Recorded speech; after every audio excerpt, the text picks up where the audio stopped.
Bonjour, comment a-t-on trouvé l'âge de la Terre? C'est vrai ça, la Terre elle a en gros 4,5 milliards d'années, mais comment est-ce qu'on a trouvé cette valeur? Eh bien vous allez voir que c'est un jeune géochimiste qui, il y a 70 ans, a eu une idée géniale, c'est de dater la Terre en utilisant autre chose que la Terre. Alors petit flashback, au départ notre système solaire c'était quoi? C'était une sorte de nuage de gaz et de poussière géant qui s'est petit à petit écrasé sur lui-même. Les poussières se sont agglomérées par gravité, puis ça fait une espèce de truc comme ça, un grand tourbillon, où petit à petit, les masses de matière se sont agrégées, puis ont grossi et ont formé les planètes. Autrement dit, tout a eu lieu en même temps.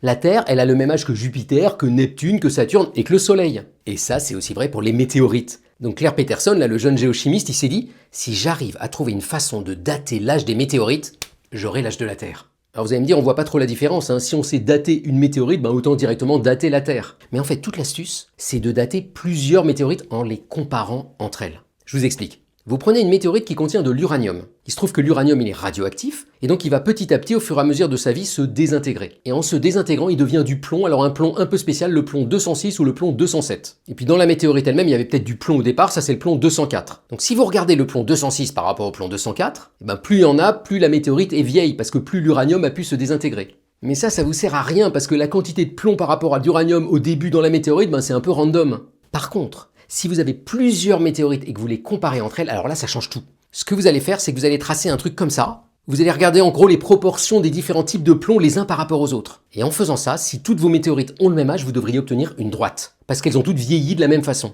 Donc Peterson a été récupérer 5 météorites qui viennent de ces 5 endroits-là. Il a mesuré dedans le rapport entre le plomb un peu bizarre, là le plomb 206, le plomb 207, et puis le plomb normal, le plomb 204. Et il l'a tracé et ça donne ça. Regardez là, vous avez les 5 points des 5 météorites.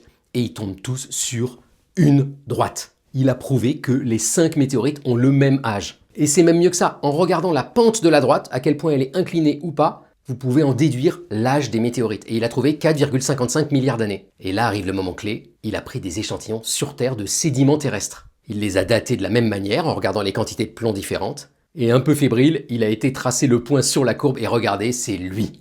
Il tombe exactement sur la droite. Autrement dit, la Terre a le même âge que les météorites, et cet âge, c'est 4,55 milliards d'années. Donc finalement, pour trouver l'âge de notre Terre, l'astuce, ça aurait été d'utiliser 1. La radioactivité, et 2. surtout, des cailloux venus de l'espace. Bonne journée!